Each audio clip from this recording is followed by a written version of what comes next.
أعوذ بالله من الشيطان الرجيم. قل أوحي إلي أنه استمع نفر من الجن فقالوا إنا سمعنا قرآنا عجبا يهدي إلى الرشد فآمنا به ولن نشرك بربنا أحدا وأنه تعالى جد ربنا ما اتخذ صاحبة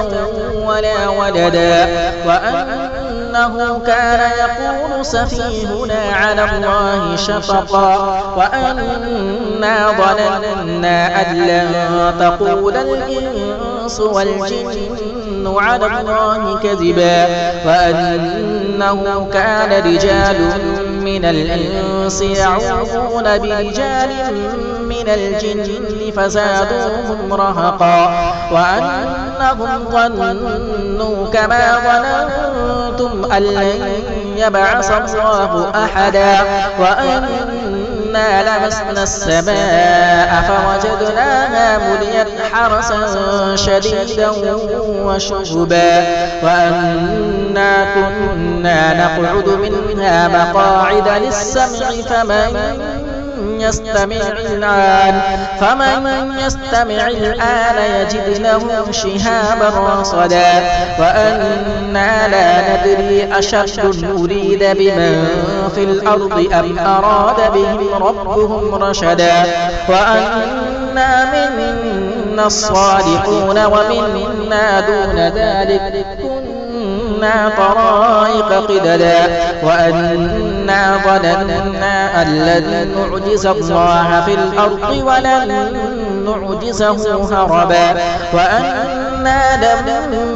لما سمعنا الهدى آمنا به فمن يؤمن بربه فلا يخاف بخسا ولا رهقا وأنا منا المسلمون ومنا القاسطون فمن أسلم فأولئك تحروا رشدا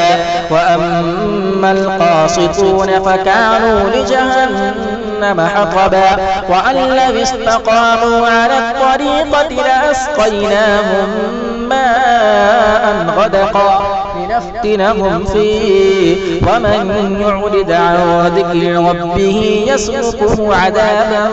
صعدا وأن المساجد لله فلا تدعوا مع الله أحدا وأنه لما قام عبد الله يدعوه كادوا يكونون عليه لبدا قل إنما أدعو ربي ولا أشرك به أحدا قل إني لا أملك لكم ضرا ولا رشدا قل إني لن يجيرني من الله أحد ولن أجد من دونه ملتحدا إلا بلاغا من الله ورسالاته ومن يعص الله ورسوله فإن له نار جهنم خالدين فيها أبدا حتى إذا رأوا ما يوعدون فسيعلمون من أضعف ناصرا وأقل عددا قل إن أدري أقريب ما توعدون أم يجعل له ربي أمدا عالم الغيب فلا يظهر على غيبه أحدا إلا من ارتضى من رسول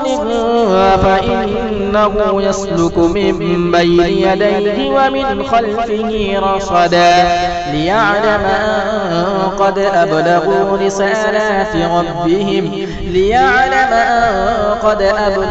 رسالات ربهم وأحاط بما لديهم وأحصى